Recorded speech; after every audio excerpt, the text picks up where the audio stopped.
Welcome to Queen Majesty Stove, and today we're using our jackfruit to make a chili inspired by Miss Tabata. She made this and I love the way it looked, and oh my god, it tastes amazing. I didn't add any cheese to mine because I don't want any cheese on it, but look how hearty it is.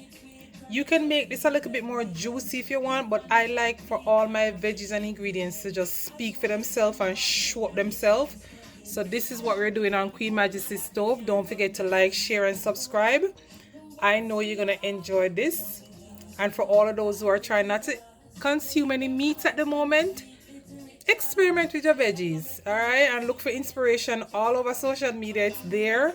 I saw this one and I wanted to try it, and oh my goodness, so good, so amazing. Look at that.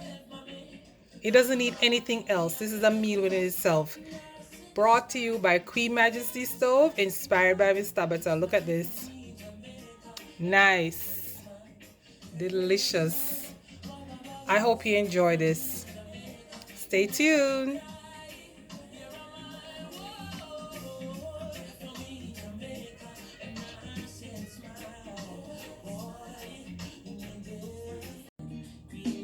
Here we have all the ingredients we're going to be needing for this jackfruit stew. So we have jackfruit and chickpeas. We have a medley of green and red pepper, shallots, scallion, carrots, celery, and onions, some spinach, some mango, some diced tomatoes in tomato sauce. We have our garlic, some nutritional yeast for flavor Ritz. We have a no salt season and a light seasoning of the, just to give a little bit more salt in it. And we have vegetable stock, and we're using coconut oil today. You can use whatever oil you want to use. I like coconut oil because of the flavor. Some people might say it's not the best, but me love the flavor. So let's put this all together. Come join me on my stove. So I'm starting off with like 2 tablespoons of coconut oil. And this is what I'm going to saute the the jackfruit in, so to give it a little color. So I'm going to go ahead and start adding it to it.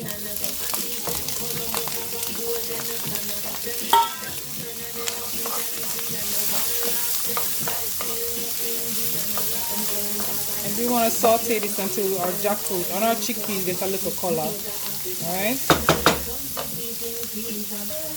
Because I'm layering this, I want to add a layer of seasoning to it, and I'm sprinkling and tasting as I go.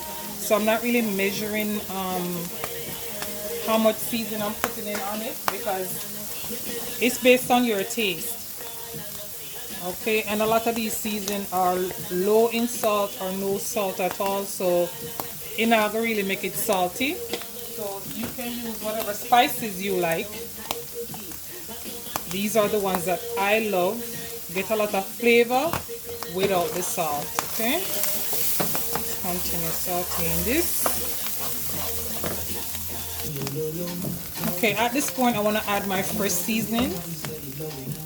So again, we have a nice medley of celery, onion, green peppers, red pepper, shallots, scallions, and carrots. Okay, so I want to add this and just combine them together to make my chili. It's smelling delicious already.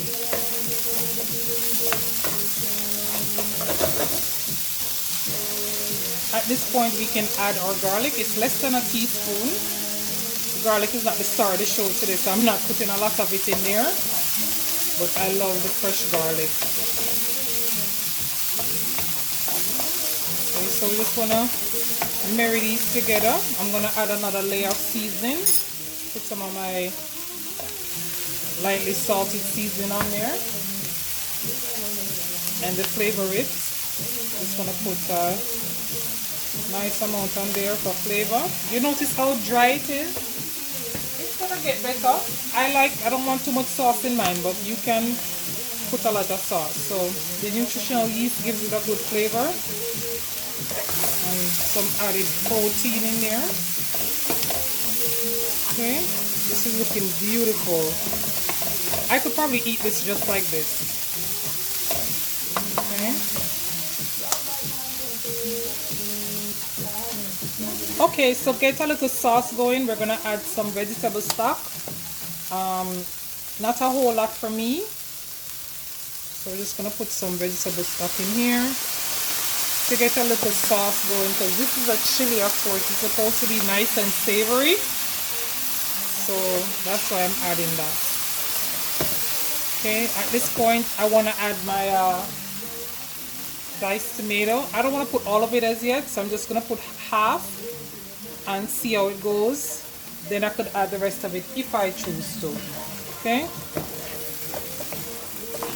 see, mine is still very dry for a chili, but it's all about all of these rich ingredients. It's not really the sauce for me. Okay, love it to be colorful. Let this cook down a little. Okay, this is what our meal is looking like. We're gonna add the rest of the ingredients now and let it simmer down a little bit. So we have some mango. They're not too ripe. I don't want it to be a sweet dish, so they're a little green, which is how I like it. In here I have didn't mention my celery leaves before, and the spinach. So just add that in there. I saw Tabata make this and it looks amazing, so I was like, let me try it out. Okay, again, at this point you can add some more vegetable stock if you like. I am good with this. I may have the rest of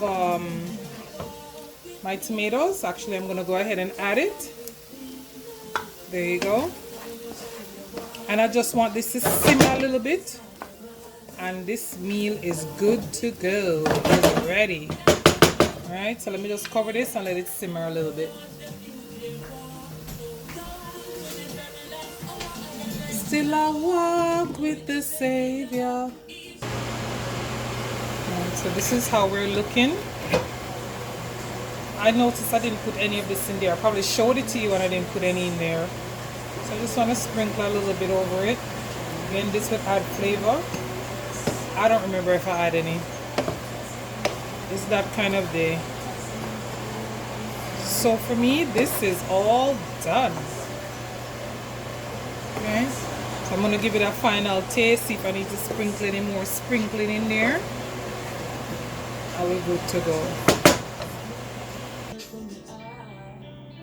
So here we go. Just top it off. You can put cheese. I don't want any cheese, so I just put a little bit of the avocado on it, and then I could sprinkle some of the nutritional yeast, and we have a nice delicious meal. Look at that, nutritious, hearty, and I'm trying not to eat any starch, so this is the meal itself. All right.